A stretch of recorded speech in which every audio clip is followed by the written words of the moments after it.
Economy পড়ে যাবে, তেলের দাম বেড়ে যাবে, প্রেশিয়াস জিনিস পাবেন না, নিত্য প্রয়োজনীয় জিনিসের দাম বেড়ে যাবে। একটা ব্যাটল অনেক কিছু নষ্ট করে ফেলবে। একটা যুদ্ধ বিশ্বের প্ল্যাটফর্ম চেঞ্জ করে ফেলতে পারে। সামনে একটা বড় ফাসাদ অপেক্ষা করছে, আল্লাহ ভালো জানেন। একটা বড় মালহামা হবে পৃথিবীতে, মহাযুদ্ধ। এই যুদ্ধে পৃথিবীর অনেক মানুষ মারা যাবে, এমনটা হাদিসের মধ্যে এসেছে। কে জানে, আল্লাহ ভালো জানেন এটা কবে হবে, কত সালে, কিভাবে হবে, আল্লাহ ভালো জানেন। এমন হতেও পারে এটাই সেই পারমাণবিক যুদ্ধের সূচনা, আল্লাহু আলাম। তারা শুরু করেছিল প্যালেস্টাইনকে কেন্দ্র করে, সেখানে পারে নাই। সিরিয়াকে কেন্দ্র করে চেষ্টা করেছে একটা মহাযুদ্ধ লাগানোর, পারে নাই।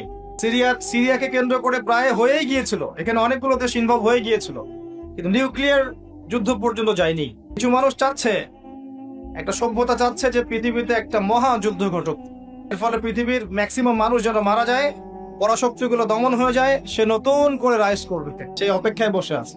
প্রথম বিশ্বযুদ্ধের পরে একটা কান্ট্রি বিশ্বের রুলিং স্টেট হয়েছে, দ্বিতীয় বিশ্বযুদ্ধের পর আরেকটা কান্ট্রি বিশ্বের রুলিং স্টেট হয়েছে।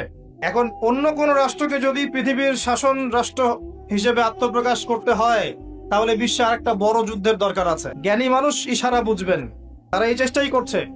এভাবে বিশ্বের পরাশক্তিগুলোকে তারা লড়িয়ে দেওয়ার চেষ্টা করছে। পিছন থেকে তারা দাবার গুটি চালছে, তারা সামনে আসবে না। এগুলো তারা বুঝবে যাদের দু চোখ আছে, খিদর আলাইহিস সালামের মতো। তারা বুঝবে না, লাহুম কুলুবুন লা ইয়াফকাহুনা বিহা ওয়া লাহুম আযানুন লা ইয়াসমাউনা বিহা ওয়া লাহুম আ'য়ুনুন লা ইউবসিরুনা বিহা উলাইকা কাল আনআম বাল হুম আদাল। এই শ্রেণীর মানুষ এগুলো বুঝবে না। পৃথিবীর প্রতিটা ক্ষেত্রে ফাসাদ মানুষ সৃষ্টি করেছে। মানুষের জন্য এই পৃথিবীর ক্ষতি অপেক্ষা করছে, পরকালীন ক্ষতি অপেক্ষা করছে। মানুষ বুঝতে পারছে না যে এর ফলে কি হতে পারে।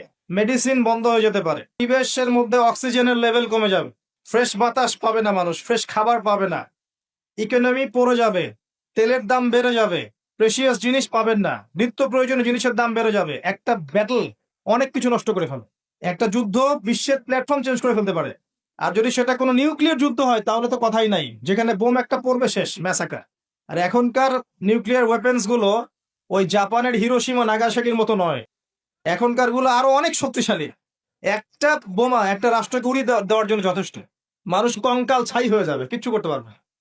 আর যেসব রাষ্ট্রের এই ক্ষেপণাস্ত্র প্রতিরক্ষা ব্যবস্থা নাই, তাদের অবস্থা তো আরো অবস্থা খারাপ। কথা বুঝতে পারছেন না?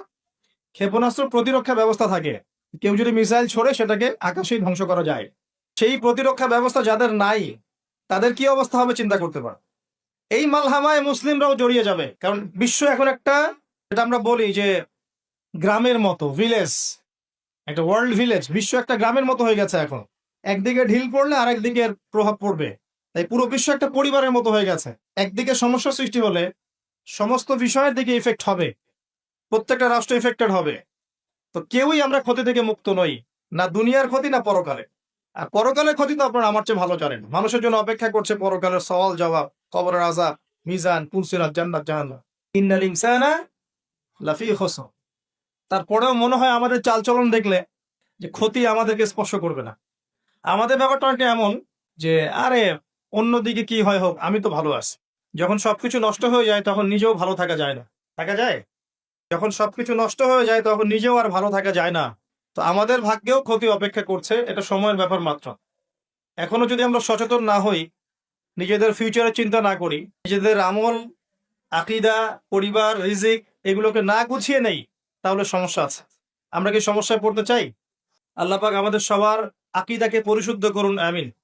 বেশি থেকে বেশি নেক আমল করার তৌফিক দান করুন, আমিন। আমাদের পরিবারগুলোকে আল্লাহ পাক জান্নাতি পরিবার রূপে কবুল করে নিন, আমিন। সবাইকে আল্লাহ পাক হালাল রিজিকের ব্যবস্থা করে দিন।